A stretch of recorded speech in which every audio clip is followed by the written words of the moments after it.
Hi, so I'm back and I recently graduated out of college. So I thought I'll share 21 things about what I learned in college so far in the duration of 3 years. So, Why?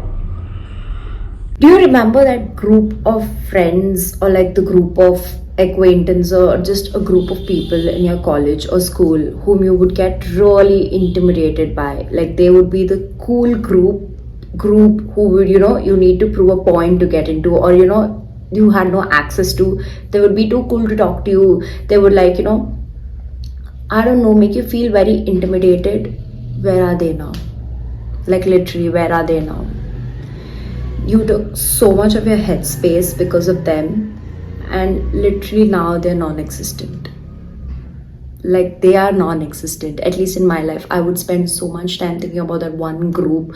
I would get so scared of, and I would get bullied by them and all of that. And now where are they? Like literally, where are they? Point number two, every person comes from a different background. They have different parents, cultures, they come from different perceptions. So learn to respect that. What you think is right, someone else doesn't think is. Your right might be someone else's wrong. So learn to respect that not everything can go your way. That's one thing I took so much time to learn, that not everything can go your way. Three, in the first week of college, a senior told me, don't try everything possible, don't be everywhere all at once. It's not going to work out for you. And I, being the rebel I was, tried everything possible and I have zero regrets about it. Don't let anyone tell you don't experiment, because college is one time you get to experiment all your passions. You get to experiment what you're truly good at, what you're not good at. And even if you fail, that's completely okay, because this duration of 3 years, I've tried a lot of things which now I get a clearer idea of what I'm actually good at, what I'm actually not good at, and so I can devote more time to that. Point number four, romanticize your college life, but don't fantasize it. So I watched this YouTuber, I love her, named Stamkor, and she literally taught me how to romanticize every little bit of your life. And I romanticized at least 2 years of my college, and then like college got to me. It was hectic, but then romanticize every single thing. Coming to college, meeting your security guards, meeting the teachers, meeting your friends. You're gonna miss that so much once you graduate. But don't live in that fantasy world what they show in sitcoms, that oh, college is supposed to be like this, college is supposed to be like that. No, live in reality, but also don't forget to romanticize it. Point number five. So I'm a huge movie buff, and right, like the last point, like how you fantasize your college life, all of the movies show that college and school friendships are forever. And I agree, some of my school friends are my closest friends, some of my college friends are my closest friends. But some people, you just need to let go of them on the way. You outgrow them, their interests don't align with yours, their values don't align with yours, and it's okay. It's going to be painful, but trust me, you don't have to have those friends forever. Those who are meant to be in your life will always be, no matter if it's a friendship of 1 day or if it's a friendship of 10 years, they'll always be. So don't go with the intention that okay, college friendships, I'm going to make friendships which will last for a lifetime. Some don't, some will hopefully, but some don't, and that's completely okay. You don't have to feel bad about it. Point number six, trust your instinct. Like, I can't emphasize this enough. Trust your instinct. Like, I'm a huge believer in energies. So if I meet someone new, the energy I get from them, like give me 5 minutes and I can say if that person's energy aligns with mine. And if someone's vibe or someone's energy doesn't give you a good feeling, walk out, because your gut is telling you that this person is not aligned with you, or this person is not meant for you. Trust it. Trust it. Like, I spent a lot of time with people whose interest didn't match with mine, and I had a gut feeling that they're not meant for me, but I still went along with it. And your instinct is never wrong. Like sometimes they might be, but most of the time, especially believe the vibe, the energy you get from people, it matters a lot. Like your most long lasting friendships, if you notice, are always the ones which make you feel like you vibrate at a higher frequency. You feel happier when they're around you. But the people who make you feel bad about yourself, or just people whom you don't feel good enough, you're always vibrating at a very low level. So trust your instinct, guys. Trust. Point number 7. It's kind of like a race. Some people are sprinting, some people are running, some people are jogging, some people are walking. But even if you stop, you need to continue, because you can take a water break, but you need to continue. In the sense, college is highly competitive. Okay, if you want to go and get something, there will be 100 other people who want to go and get the same thing, be it college placements, be it any fest, be it anything. If you are not doing your best in the race, you will fall behind. So don't treat it as something you need to win, treat it as something you need to finish. And point number 8, I cannot emphasize this enough. Do it for yourself. Like, literally do everything for yourself. Like, be there for people, be selfless, but also learn to be selfish. Do it for yourself. Don't do it to prove a point to somebody else or prove your mettle to somebody else. It's not worth it. Like, people are going to talk about you irrespective of how good or bad you are. It's never going to stop. It's like a continuous cycle. You just need to mute the noise and do it for yourself. Because at the end of the day, you look back at your college life and you regret the times you didn't do something just because you were scared of what people will think about you. Nobody cares about you. Everyone's too busy caring about themselves that they don't have time to care about you. But even if you think they do, it's very momentary. Like, you are in your own limelight, so do it for yourself. Number 9, only you know yourself through your thoughts. Everyone else knows you through your actions. So what I'm trying to say is, you know yourself completely. No one knows you completely. Like, even your best friends who claim to know you, they don't know you, because only you know what's running in your mind. Only you know the continuous chatter going through it. But others know only through how you accentuate your thoughts, like how you behave and how your thoughts turn into actions. So be ready and be okay with people misunderstanding you. Sometimes your thoughts and your actions might have no correlation at all, and people might misunderstand you, blame you. Be okay with people misunderstanding you at the end of the day, because everyone's thinking through a colored lens, that lens being their perception. Point number 10, it's okay to be alone. It's honestly okay to be alone. It took me the longest time to fathom me being alone, and when I was alone, when I didn't have much of friends around me, I would feel so lonely. But honestly, it's okay. It's completely okay to sit by yourself and read a book in the library, or sit in the canteen and eat all by yourself, or like, go to the playground and just like stare at the ground and not do anything. It's really okay. It's the people around you who make you feel like it's not okay. Like, I remember when I would sit alone, people would come and ask me, why are you alone? Where are your friends? And I would just be like, I would like dodge the question. But then now when I go alone, like, I do a lot of things alone. I go out alone. I take a lot of classes alone. And I think that experience helped me like be okay with spending quality time with myself. It's okay to even have friends around you, but it's okay to not have friends around you, because a lot of people get very intimidated by just being alone, because they always want to be seen around a huge group of people. And I don't think it's a necessity. Like, it is going to be hard, like, being by yourself, but you'll get used to it. And it's literally such a surreal experience to just enjoy your own company without a care in the world. And it's going to take you a long way in the future. Like, I know my friends who would not go to restaurants alone and dine because they're too scared of being seen alone. Like, why? You're the one who's going to be there for you. So you don't have to be scared of being seen alone in college.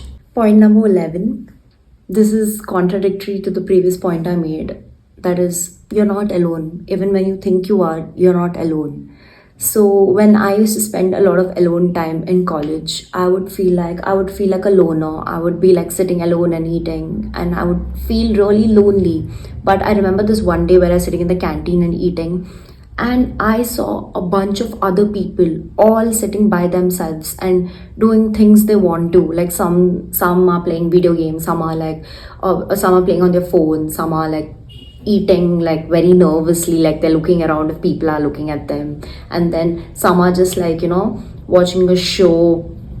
I mean, like, and when I saw that, I realized I'm not the only one who's being lonely in college. Some people enjoy their loneliness, some people don't.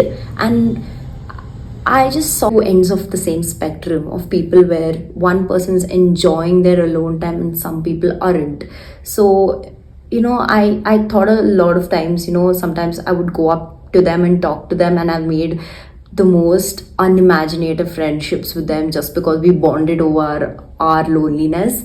But then, yeah, you're not alone. There are other people who are facing the same thing as you. So you're never alone. 12.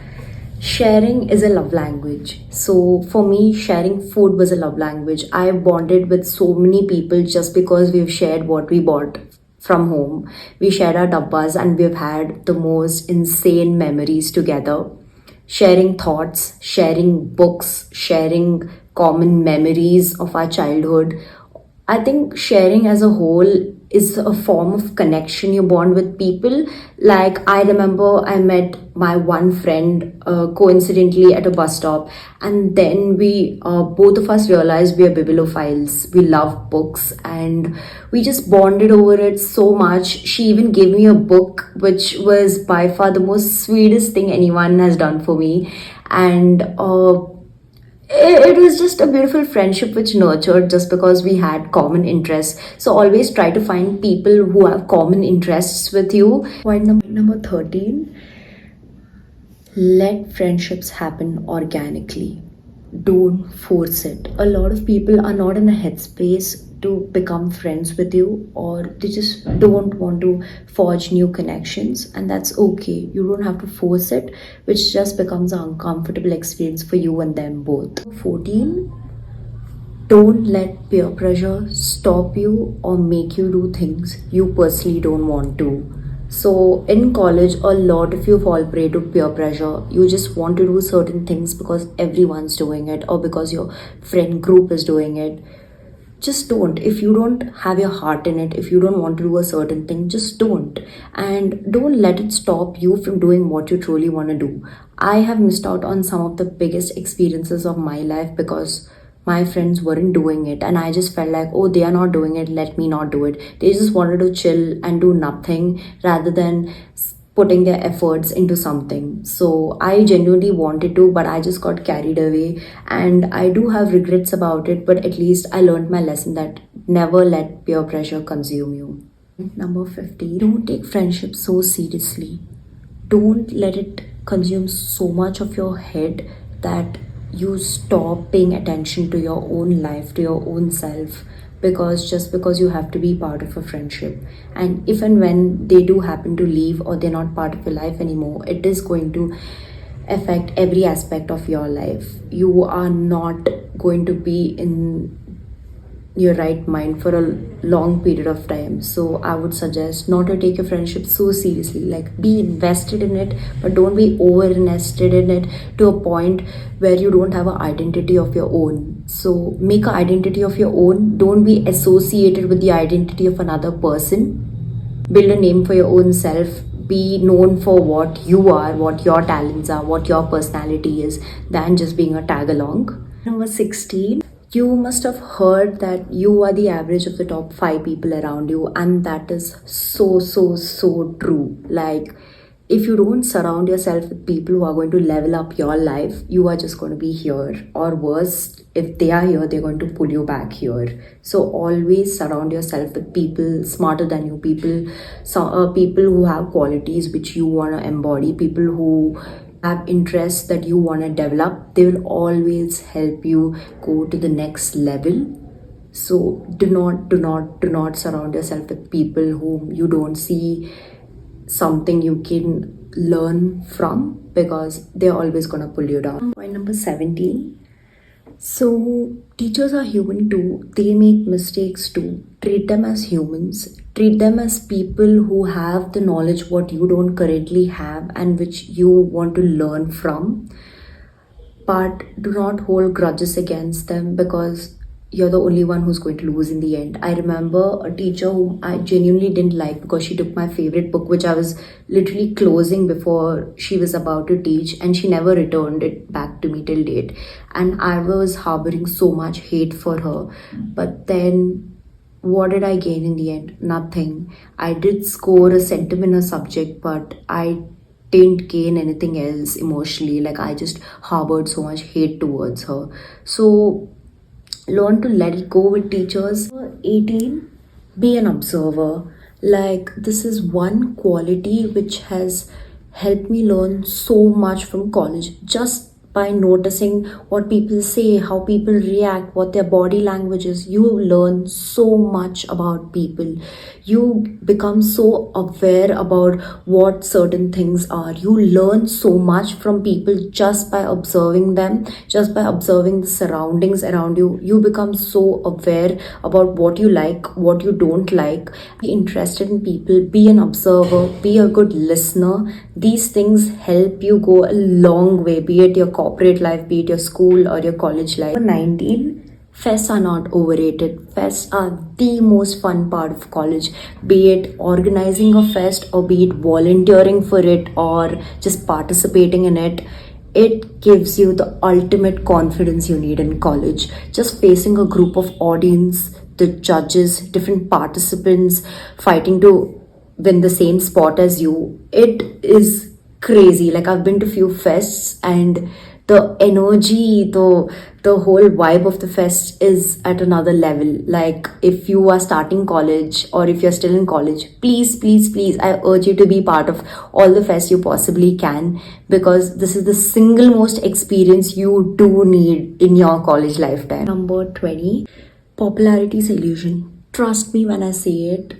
It is, because one day you're popular, next day you're not. One day you're popular for the right reasons, next day you're not. Not rely on something like that. I know the people who are so popular in college who didn't get what they want, even though they were so popular. So how did the popularity help them?